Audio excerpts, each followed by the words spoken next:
जनपद बलरामपुर के तुलसीपुर तहसील अंतर्गत ब्लॉक गेसड़ी के जनकपुर में मदरसतुल हुदा सोसाइटी द्वारा 5वां शिक्षा जागरूकता सम्मेलन कार्यक्रम का आयोजन किया गया। इस अवसर पर बलरामपुर का नाम रोशन करने वाले शायर पद्मश्री अवार्ड से सम्मानित स्वर्गीय बेकल शाही पर लिखी गई एक किताब का विमोचन मुख्य अतिथि रहे सांसद राम श्रोमणी वर्मा द्वारा किया गया। इस दौरान सांसद राम श्रोमणी वर्मा ने पद्मश्री अवार्ड से सम्मानित आलमी शायर बेकल शाही जी के जीवन पर प्रकाश भी डाला तथा उन्होंने समारोह के आयोजक निसार खान को मुबारकबाद भी दिया। इसी क्रम में उनकी बेटी आरिफा बेकल शाही ने अपने अब्बू के जीवन की बेशुमार चीज़ों को बयां किया। साथ ही आरिफा बेकल शाही ने कहा कि उनके जैसा पिता सभी बेटियों को मिले। इसी क्रम में पूर्व मंत्री एसपी यादव ने बेकल शाही जी के साथ बिताए गए यादों को भी जब बताया। शायर माजिद देवबंदी ने बेकल शाही जी के तमाम यादों को साझा किया। मदरसतुल हुदा सोसाइटी प्रबंधक समारोह के आयोजक रहे निसार खान ने अतिथियों को स्मृति चिन्ह भेंट किया। साथ ही साथ पुस्तक विमोचन समारोह में दूर दराज से आए हुए उपस्थित सभी मेहमानों का प्रोग्राम में शिरकत करने पर शुक्रिया भी अदा किया।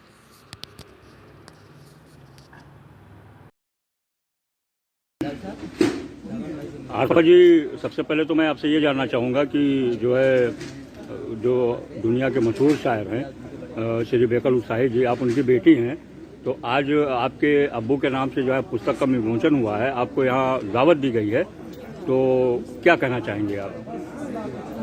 बहुत खुशी हो रही है। मैं मदरसतुल हुदा सोसाइटी की शुक्रगुजार हूँ, ख़ास तौर से निसार भाई की, और हमारे साथ में एक भाई और है, उनका भी मैं नाम भूल रही हूँ क्योंकि उन्होंने बहुत मेहनत की। हबीबुर रहमान साहब ने बहुत मेहनत की है और इस प्रोग्राम को कामयाब करने के लिए कई दिनों से वो सब राब्ते में थे और ये सारी चीज़ें चल रही थी कि कैसे क्या करना है।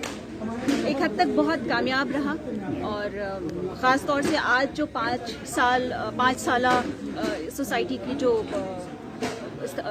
स्थापना दिवस है, आई गेस हो, तो इस सोसाइटी का काम है एजुकेशन, इल्म, शिक्षा, जो बहुत सबसे अहम काम कर रही है। ख़ास तौर से मैं बस यही कहना चाहूँगी। आइए हम दुनिया के मशहूर शायर जो है श्री माजिद देवबंदी सर से बात करते हैं।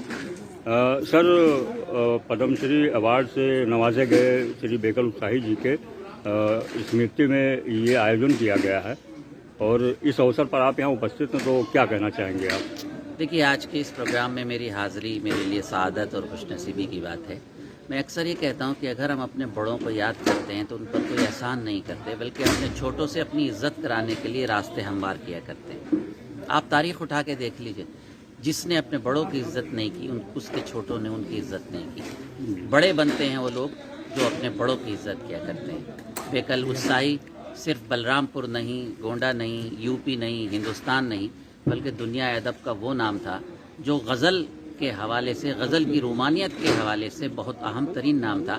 लेकिन यहाँ मैं आपसे एक बात अर्ज़ करूँ कि अमीर खुसरो ने जो हमें ज़बान दी, जिसे हिंदवी कहा गया, उस हिंदवी ज़बान को आगे बढ़ाने में और गीत को उर्दू मुशायरे में, उर्दू स्टेज पर लाकर जो नया इंट्रोड्यूस किया है बेकल साहब ने, ये उनके अलावा किसी की हिम्मत नहीं थी। बेकल शाही हमारी उस तहजीब के इंसान थे जो हमेशा अपने छोटों को साथ लेकर चलना, हिंदुस्तान की यकजहती, हिंदू मुस्लिम इत्तेहाद में उनकी पूरी ज़िंदगी गुजरी। यहाँ एक बात मैं और अर्ज़ करूँ, बेकल शाही साहब मुशायरों के ताजदार थे, लेकिन अल्हम्दुलिल्लाह कवि सम्मेलनों में भी वो इतने ही मकबूल थे जितने मुशायरों में थे। हिंदू मुसलमान की नफ़रतें आज फैलाई जा रही, लेकिन बेकल शाही ने हिंदू मुसलमान की बात नहीं की। बेकल शाही ने हिंदुस्तान की बात की, इंसान की बात की, और जो इंसान की बात करता है, मोहब्बत की बात करता है, वो मर के भी मरता नहीं, हमारे दिलों में ज़िंदा रहता है। और यकीनन बेकल शाही हमेशा हमारे दिलों में ज़िंदा रहेंगे। अब ये हमारा काम है, उनके छोटों का काम है कि हम उनकी यादों को और आगे बढ़ाएं, उनकी तालीम को आगे बढ़ाएं, उनके कलाम को आगे बढ़ाएं, उनकी सोच को आगे बढ़ाएं। और आज ख़ास तौर पर हिंदुस्तान में जो नफ़रतें फैल रही हैं, बेकल शाही की ज़िंदगी का हिस्सा था मोहब्बत, मोहब्बत, मोहब्बत। बेकल शाही के हवाले से हम सब की जिम्मेदारी है, और मैं एज ए सेक्रेटरी जनरल अदबी तंजीम मीज़ान और मेरी बहन आरफा बेकल शाही फाउंडेशन दोनों एक साथ मिलकर आपसे वादा करते हैं कि इंशाअल्लाह ताला बहुत जल्द एक प्रोग्राम बलरामपुर में करेंगे, उसके बाद दिल्ली में करेंगे, हिंदुस्तान भर में करेंगे, जिससे लोगों को मज़ीद बेकल साहब के बारे में मालूम हो। बेकल साहब दुनिया से बज़ाहिर चले गए, लेकिन आज भी वो हमारे दिलों में ज़िंदा हैं। मरने वाले मरते हैं लेकिन फ़ना होते नहीं, वो किसी भी हाल में हमसे जुदा होते नहीं। मरने वाले की जबी रोशन है यूं जुल्मात में, जिस तरह तारे चमकते हों अंधेरी रात में। बेकल साहब की शख्सियत उन चमकने वाले तारों की तरह है जो हमें हमेशा रास्ता दिखाते रहेंगे। Thank you. आदाब।